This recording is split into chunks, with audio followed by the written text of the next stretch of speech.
Should abortion be legal? First of all, what is the definition of abortion? According to Wikipedia, abortion is the termination of pregnancy by the removal or expulsion from the uterus of a fetus. More easily, as you know, abortion means remove baby from motherhood. Here is the history of the abortion debate. Before 1900, US law prohibited abortion. The first state which criminalized abortion is Connecticut. After that, every state follows Connecticut by legislation. Decades later, in 1969, there was a woman who wanted to receive abortion legally. Her name is Norma McColvey, who triggered the case Roe v. Wade.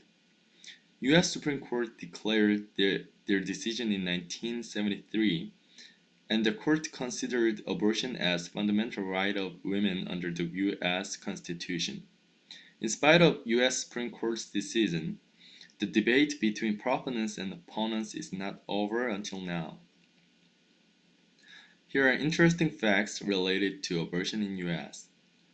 From Roe v. Wade through 2005, more than 45 million legal abortions were performed, an average of about 1.3 million abortions per year. On November 5, 2003, after passing in the U.S. House of Representatives and the U.S. Senate, the Partial Birth Abortion Ban Act of 2003 was signed into law by President George Bush. This federal legislation banned physicians from providing ejaculation and extraction. Although there are about 1,800 abortion providers in the United States, 87% of U.S. counties do not provide abortion services. Between 1982 and 2000, the number of abortion providers declined by about 38%.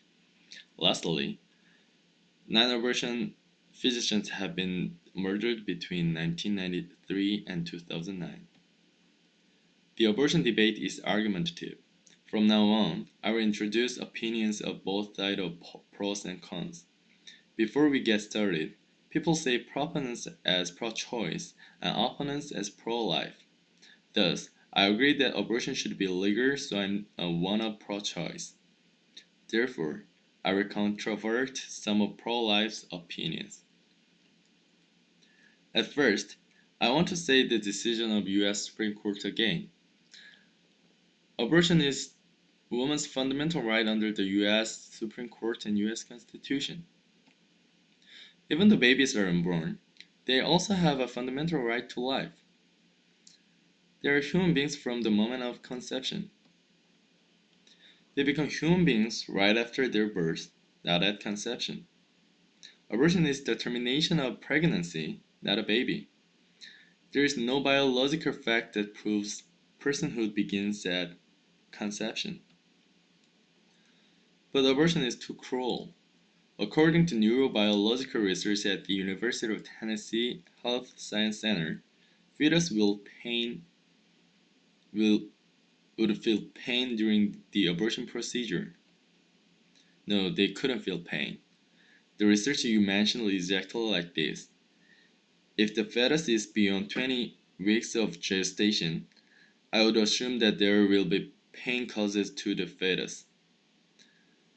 And there's another believable scientific fact researched by PhD senior lecturer at the University of Birmingham. He said not only has the biological development not yet occurred to support pain experience, but the environment after birth, so necessary to the development of pain experience, is also yet to occur. Consequently, nobody can say fetuses feel pain. But women should use contraceptives to avoid unwanted pregnancies, not abortion. According to CDC, Centers for Disease Control and Prevention, 19 to 25% of women who got abortions in 2006 had already had same experience before. Illegalizing abortion will make women use preventative measures. There is no perfect way to avoid unwanted pregnancies. Like everybody has to have insurance when they drive. Additionally, contraceptives are not always available. You need a doctor's prescription to get birth control methods, such as pill. And this is the end of my presentation. At this time, I want you to watch this video.